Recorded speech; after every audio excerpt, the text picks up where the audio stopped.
Storm Tracker 6. This is Forecast First, sponsored by Auto Owners Insurance. Simple human sense.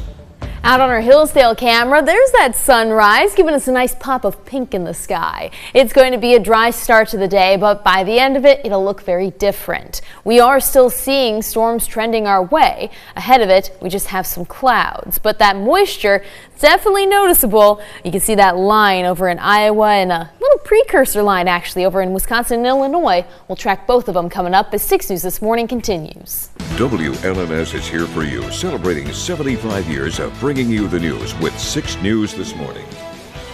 New details coming to light this morning about the man accused of stabbing nearly a dozen people at a Traverse City Walmart. Good morning. Today is Wednesday, July 30th. I'm Megan Vaselli. Good morning. I'm Kirk Montgomery. Thank you for joining us. 6 News is here for you now with this morning's top stories. 6 News has learned the stabbing suspect, Bradford Gilley, has suffered from mental health issues for roughly 30 years. His family says he wasn't able to get the care he needed. Now, this violent and seemingly random incident now highlighting what many say is a growing need for better mental health resources. The attack happened Saturday when investigators say Gilley went into the store and stabbed 11 people. On Monday, he was charged with terrorism and 11 counts of assault with intent to murder, pleading not guilty to all of them.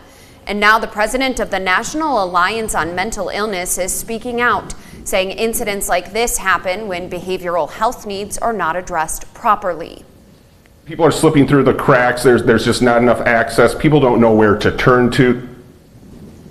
Court records show Gilley was arrested in 2016. Yeah, court records show that he was arrested back in 2016 for digging up and damaging a grave at that time. However, those charges apparently were dropped the following year when a judge ruled he was not guilty by reason of insanity. He is set to be back in court on August 12th.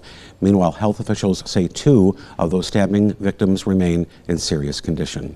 Let's go to the state capitol now. Michigan House leadership now says that legislation that would prohibit law enforcement officers from concealing their face or identity is, according to Republican House Speaker Matt Hall, dead on arrival. House Democrats introduced the bill last week, mainly targeting federal agents who wear masks and plain clothing while conducting immigration raids. They argue these arrests cause unnecessary risks for the public and other law enforcement. However, House Republicans, who also have the majority in the chamber, say the bill is an attack on law enforcement, arguing that officers need to conceal their identities for protection. This proposed law would make it so that law enforcement officers who wear any masks or conceal their identity would face a misdemeanor that would be punishable by up to 90 days in jail and a fine of $1,000. In this update, former Michigan State Police Sergeant Brian Keeley will return to court next year for a civil trial in the 2024 death of Samuel Sterling. This comes after a judge dismissed federal charges against him. 6 News has learned the civil trial is set for November of next year. Michigan State Police says during a chase last year in Kent County, Keeley rammed an unmarked cruiser into Sterling, who later died from his injuries. Sterling's family filed a lawsuit in January claiming Keeley violated his 4th and 14th Amendment protections by use of excessive force. Keeley's lawyers already filed a motion to have the lawsuit thrown out, which a judge will consider at a status conference this December. The U.S. Coast Guard releasing new video of crews rescuing 3 people from a capsized boat on Lake Michigan. Take a look. It happened Monday, Sturgeon Bay. A small boat crew from the St. Ignace Coast Guard Station and a helicopter crew from the Coast Guard Air Station in Traverse City working together. In the video, a rescued swimmer can be seen descending from the helicopter and reaching the 3 people that are stranded in the water before they're hoisted up into the aircraft. The 3 were then taken to a nearby airport and were taken to EMS for further medical evaluation. An 8.8 magnitude earthquake shook the earth off of Russia's coast last night, marking one of the strongest ever recorded and the highest magnitude since 2011. As Jared Hill reports, the earthquake triggered a tsunami in the northern Pacific and warnings in Alaska and other coastal areas around the globe. Meanwhile, the warning for Hawaii has now been lifted. In Honolulu, a scramble to seek higher ground. Waves crashed on empty beaches as warnings echoed. The roads are full, people trying to move. We ask you to stay calm, cooperate, and get to high ground. We decided to go to elevated ground, and it's kind of just where it's taken us so far. We've passed a couple other gas stations that you can't even get in them. Tsunami warnings and alerts were issued from Hawaii to the entire west coast of the U.S. after an 8.8 magnitude earthquake hit off Russia. Officials warned waves could reach up to 10 feet, prompting boats in the Honolulu area to head out to sea.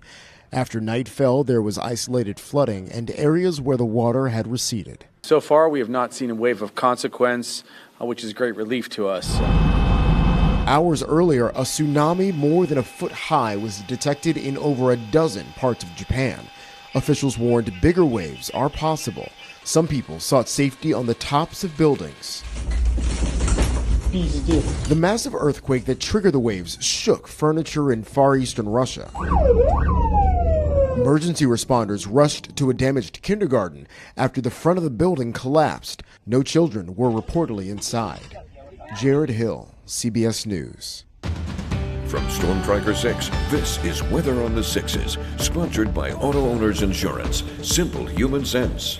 Out on the Capitol camera this morning, you can see the flag flying in just a little bit of a breeze, and that wind has brought in some slightly cooler temperatures in spots, only by a degree or so compared to yesterday, but it's a sign of what's to come. We're in the upper 60s here in Lansing, still though in the upper 70s over towards our west, and that's where we're seeing a line of storms.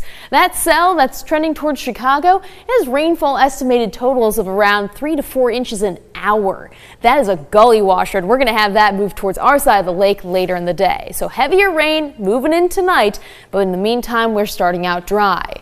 Summit kind of looking at the forecast like, okay, as long as I have a few green paws, I'm good. And we do have them. For the start of the day, even into the early afternoon, should be pleasant with temperatures warming up. Yes, it's still humid, but we can see the end of it in sight. It's going to be with this cold front that brings in our chances for storms this evening. Starting around 5 o'clock, I'd say check the radar if you plan on taking your pets for a walk. That's when we're going to start to see that chance for storms and lightning.